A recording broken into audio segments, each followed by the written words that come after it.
One of the most important questions that everyone asks him or herself is, why Almighty Allah created the universe? And why are we here? Most of the people even think that we are here to enjoy the life, and they even don't care that what is going to come next after this life to them. Regarding to that, Allah subhanahu wa ta'ala mentioned in Surah Al-Mu'min verse 115, did you suppose that we created you aimlessly and that you will not be brought back to us? He is warning us that we would be brought back to Him. It means that there's a name, there's a reason, and we should take care of it. What can the reason be? In Surah At-Talaq verse 12, Allah subhanahu wa ta'ala says, it is Allah who has created the seven heavens, and of the earth they are like, and the command descends between them, so that you know Allah subhanahu wa ta'ala is powerful over all things, and that Allah encompasses everything in knowledge. So what does it mean? It means that He created the seven heavens and the earth so that we know He is much powerful and encompasses everything in His knowledge. Or in a short sentence, He created the creatures to be known. I say I'm an engineer. Who's gonna accept that I'm an engineer? Of course, nobody, until they haven't seen a product of my engineering service. So for that, there should be some people to see my product and then accept that I am an engineer. Otherwise, it's meaningless to say that I'm an engineer. So we know that Allah subhanahu wa ta'ala is Al-Khaliq. Khaliq means creator. So creator without creation is not called creator. Therefore, Almighty Allah created us to be known as a creator. But remember, brothers and sisters, He is the only one who creates out of nothing. For example, a carpenter who creates a chair and a table with the help of wood and nails. But the wood has been obtained from the trees, which has not been created by the carpenter, not by human beings, but by Allah subhanahu wa ta'ala.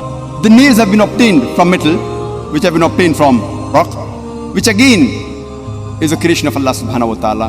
So all the creations done by human beings, they are dependent on basic elements, all of which have been created by Allah subhanahu wa ta'ala.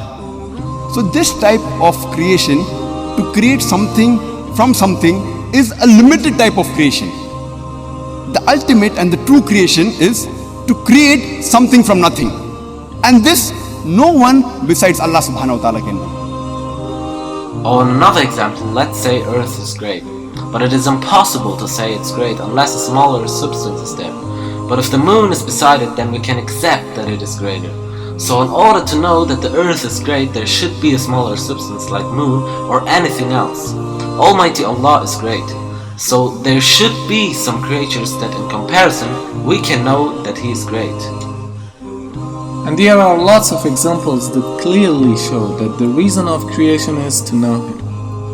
It means Almighty Allah started creation to be known. And among all the creatures, He is testing humans and jinns, because we are the only creatures who have the power of thinking. What does it mean? It means that the one who thinks better can better know Him. Allah subhanahu wa ta'ala mentions, خلقت الجن والإنس إلا ليعبدون. I have not created mankind and jinn except to worship me. The word liya'budun means to worship. Worship whom? We should know the one we worship. A rational person only worships the one who is the best, powerful, and worthy of worship. So, who is He?